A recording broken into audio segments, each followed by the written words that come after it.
Hey guys, how's it going? It's David here from San Diego Sports Insight. Padres just got a nice 3-2 win over the first place San Francisco Giants. Didn't think I'd be saying that more than a week into the season, but I just did. 3-2 tonight. Very good win to start the homestand and cap off the month of April, which the Padres finished at 15-12, which is actually in third place in the National League West. But overall, I thought it wasn't really that bad of a month for the Padres, even though you think, 15-12, that's only 3 games over 500. This team came into the season with World Series expectations or expectations that they'd be competing for a World Series. So is it really that great of a month? I don't know if it's great, but certainly ain't bad. I mean, they had a lot of injuries to deal with. You had guys coming in and out of the lineup all day, and Austin Nola's taking one at bat, and that was a pinch hit at bat in the ninth inning of a blowout on Wednesday in Arizona. So they haven't had their full strength lineup in there for a single game. They've barely had any games with everybody but Nola because guys have been in and out with nagging injuries.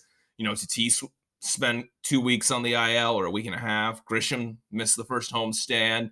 Myers has been in and out with that knee injury. So they've just never had the full lineup consistently out there day after day after day yet. And they face the second hardest win percentage schedule by win percentage in baseball in April. I saw that stat on somebody else's broadcast earlier today. And every team the Padres have played coming into today, the Rangers were the only team, the Texas Rangers were the only team that the Padres had played that was sub 500. Then the Pirates lost today to St. Louis, so that's another team. But still, the Padres played 27 games in April, and 21 of them were against teams at or over 500. So Padres have played a pretty tough schedule, dealt with a lot of injuries, ran into that absolute gauntlet of starting pitchers where they faced Walker Buehler twice, Clayton Kershaw twice, Trevor Bauer twice, and then Brandon Woodruff and Corbin Burns. In a span of 9 games, they faced that gauntlet of starting pitchers.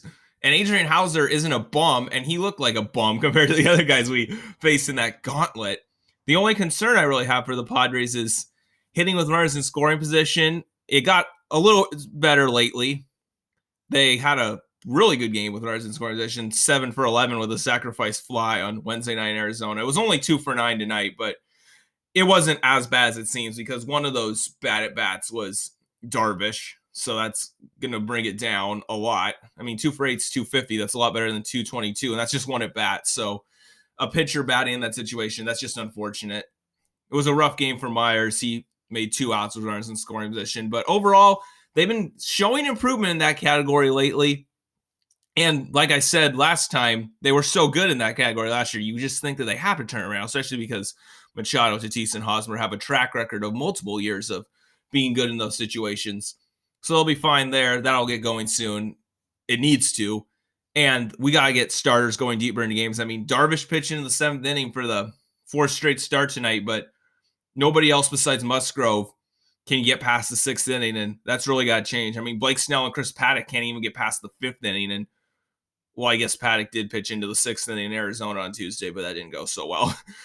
But yeah, the starters got to pitch more innings. Now, some of it's just injuries, like with Lamet, Weathers, and unfortunately Morahone, who needed Tommy John. But some of these starters, besides Musgrove and Darvish, who I mentioned, need to start going deeper into games to save this bullpen. Otherwise, this bullpen's going to be completely done by the end of the season, and we're going to need them if we want to make a run in the postseason.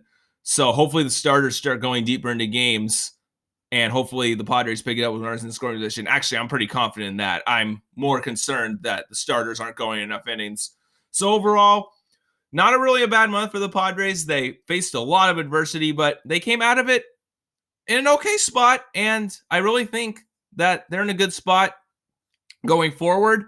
With Nola set to come back to the starting lineup tomorrow. Actually, he's active, but Caratini, of course, played tonight because he always catches Darvish. So overall, would have liked better considering the expectations coming into the season, but Padres did okay in April considering what they had to face, and they should be fine going forward. So looking forward to an exciting month of May and hopefully an exciting rest of the season for the Padres. Thanks for listening, guys.